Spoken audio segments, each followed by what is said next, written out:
जब भगवान का वास घर में होता है तो ये 15 संकेत सुबह सुबह मिलते हैं।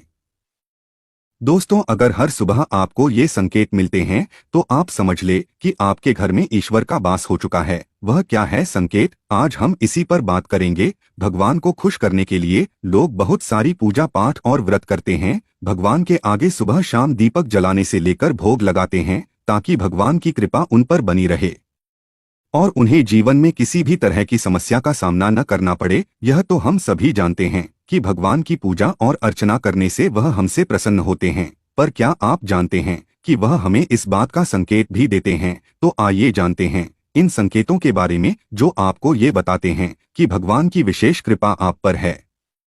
दोस्तों, आपके साथ भी कई बार ऐसे हुआ होगा कि आपके कुछ काम जब बिना किसी बाधा के पूरे हो गए होंगे। इन कामों के पूरा होने पर ऐसा लगता है जैसे कि मानो कोई दैवीय कृपा बरस रही हो। ऐसे में व्यक्ति हमेशा प्रसन्न रहता है और हमेशा सकारात्मकता का अनुभव करता है। जीवन में वैसे तो हमें कई संकेत मिलते हैं जो कि शुभ अशुभ दोनों ही होते हैं, लेकिन कुछ ऐसे संकेतों के बारे में बताया गया है जिससे यह पता चलता है कि ईश्वर की कृपा आप पर बनी हुई है। दोस्तों, हर व्यक्ति के जीवन में उतार चढ़ाव आते रहते हैं। ये सब समय चक्र के कारण होता है। समय से बलवान कुछ भी नहीं होता है। आपने अपने जीवन में व्यक्ति को राजा से रंग और रंग से राजा बनते हुए भी देखा होगा। जब भी आपके जीवन में बड़ा बदलाव होने वाला होता है तो ऐसे बड़े बदलावों से पहले आपको ईश्वर या सृष्टि के द्वारा कुछ ऐसे संकेत प्राप्त होते हैं कि आपके आने वाले समय में ईश्वर ने आपके लिए कुछ अच्छा सोचा है। तो आइए जानते हैं उन खास संकेतों के बारे में जो भगवान अच्छा समय आने से पहले देते हैं। नंबर 1, नींद ब्रह्मा मुहूर्त में खुलना। बहुत सारे ऐसे लोग होते हैं जिनकी नियमित रूप से उठने से पहले आंख खुल जाती है। यदि आप ये देख पा रहे हैं कि आपकी नींद ब्रह्मा मुहूर्त में खुल रही है, यानी सुबह 3 बजे से 5 बजे के बीच खुल रही है, तो आपके जीवन में बहुत ही बड़ा बदलाव आने वाला है, यानी कि आपको जीवन की योग्य राह मिलने वाली है। इसलिए आपको पहले ही भांप जाना चाहिए कि आपके जीवन में कुछ अच्छा घटित होने वाला है।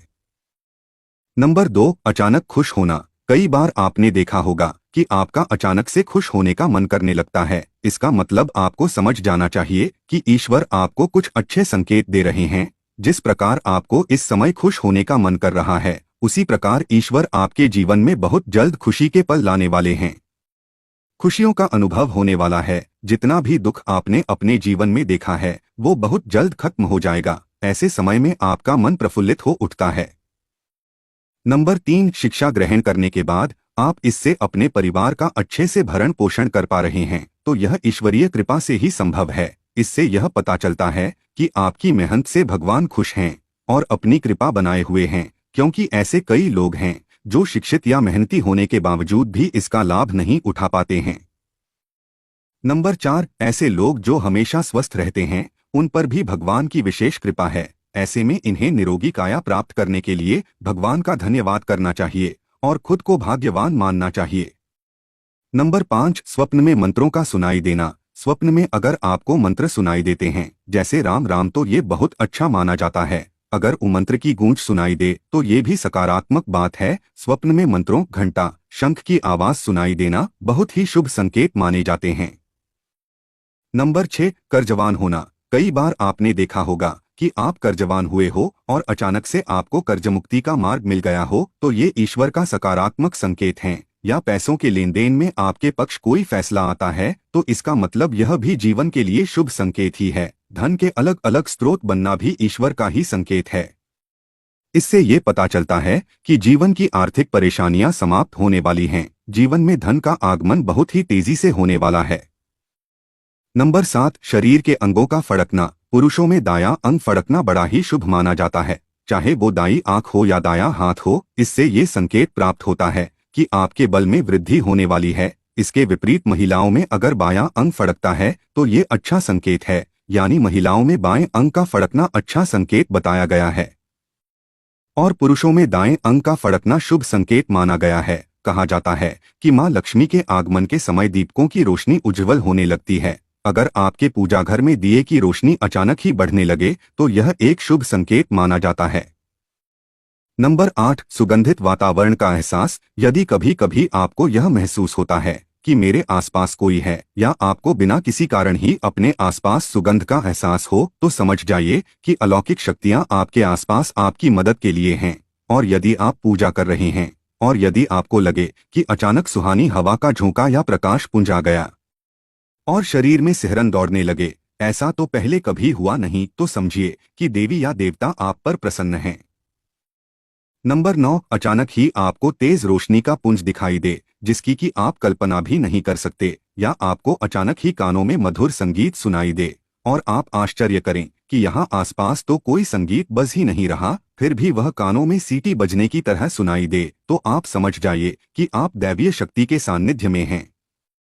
ऐसा अक्सर उन लोगों के साथ होता है जो निरंतर ही अपने इष्टदेव का मंत्र जप कर रहे होते हैं, और इसके अलावा आप रात्रि में गहरी नींद में सो रहे हैं और आपको लगता है कि किसी ने मुझे आवाज दी और आप अचानक ही उठ जाते हैं, लेकिन फिर आपको आभास होता है कि यहाँ तो कोई नहीं है, लेकिन आवाज तो स्पष्ट थी। ऐसा आपके साथ कई बार हो जाता है, तो आप समझ जाइए कि आप पर किसी अलौकिक शक्ति की मेहरबानी है। ऐसे में आप हनुमान जी का ध्यान करें और धन्यवाद दें। नंबर 10, कई बार ऐसा होता है कि पूजा करते दौरान मूर्ति से फूल गिर जाता है। इसका अर्थ है कि आपकी पूजा सफल हुई है और भगवान आपसे प्रसन्न हैं। इसका मतलब है कि आपको मनोकामना पूरी होने वाली है। फूल का गिरना बहुत ही शुभ माना जाता है। इसका एक अर्थ यह भी है कि आपके घर सुख समृद्धि आने वाली है। इस फूल को आप एक लाल कपड़े में बांधकर घर की तिजोरी में रख लें, इससे आपकी तिजोरी कभी खाली नहीं होगी।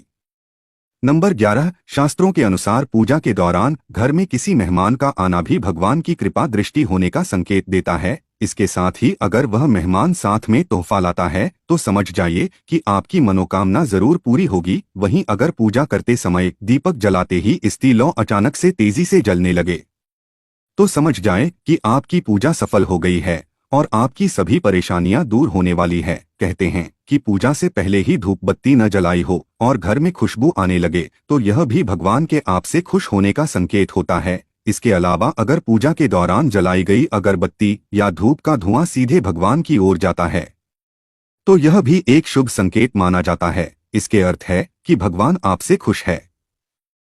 नंबर 12, अगर आपको रात में नींद के दौरान बार बार सपने आते हैं और सपनों में मंदिर, भगवान की मूर्ति या फोटो दिखाई देती हैं, तो इसका मतलब है कि आप पर भगवान की कृपा बनी हुई है। कई बार ऐसा होता है कि आप किसी चीज को लेने के लिए आगे बढ़ते हैं, लेकिन लेते वक्त आपके मन में उसे लेकर कुछ संशय आ जाता है।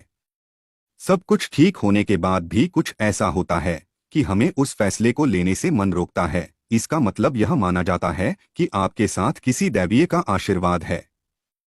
नंबर 13, जिन लोगों पर भगवान की कृपा होती है, वह अमीर हो या गरीब, उन्हें हर जगह सम्मान मिलता है। अगर किसी को कम मेहनत करने पर भी सफलता हासिल होती है तो यह भगवान की ही कृपा की निशानी है। भगवान उन्हें हर परेशानियों से बचा लेते हैं। जिन लोगों से भगवान खुश रहते हैं वह हर परिस्थिति में खुश रहते हैं। उनके जीवन में भले ही कितने दुख क्यों न हो, वे हमेशा खुश ही रहते हैं। उन्हें कभी भी किसी भी परेशानियों से डर नहीं लगता। वह हर मुसीबत को आसानी से पार कर लेते हैं। नंबर 14, माता लक्ष्मी को साफ सफाई बहुत पसंद है। धार्मिक मान्यताओं के अनुसार जिन घरों में नियमित रूप से साफ सफाई होती है उस घर में माता लक्ष्मी जरूर जाती है। अगर आपका घर हमेशा साफ रहता है तो आपके घर में मां लक्ष्मी जरूर वास करेंगी। इसके अलावा मां लक्ष्मी को झाड़ू बहुत प्रिय होती है। अगर आप सुबह कहीं जा रहे हों और रास्ते में आपको कोई झाड़ू लगाता हुआ दिख जाए तो ये बहुत ही शुभ होता है। इसका मतलब है कि जल्द ही आप पर मां लक्ष्मी की कृपा बरसने वाली है। नंबर 15, शंख की आवाज देती है शुभ संकेत। हिंदू धर्म में शंख को एक अहम स्थान दिया गया है। इतना ही नहीं, शंख की आवाज भी काफी शुभ मानी जाती है। इसलिए किसी भी शुभ अवसर पर होने वाली पूजा पाठ में शंख बजाया जाता है। यदि सुबह उठने के बाद आपको शंख की आवाज सुनाई दे तो ये एक शुभ संकेत होता है। माना जाता है कि सुबह उठने के बाद शंख की आवाज सुनाई देना आपके घर में मां लक्ष्मी के आगमन का संकेत देता है। यह तमाम जानकारी जनरुचि को ध्यान में रखकर दी जा रही है। ज्योतिष और धर्म के उपाय और सलाहों को अपनी आस्था और विश्वास पर आजमाएं। वीडियो का उद्देश्य मात्र आपको बेहतर सलाह देना है। इस संदर्भ में हम किसी प्रकार का कोई दावा नहीं करते हैं।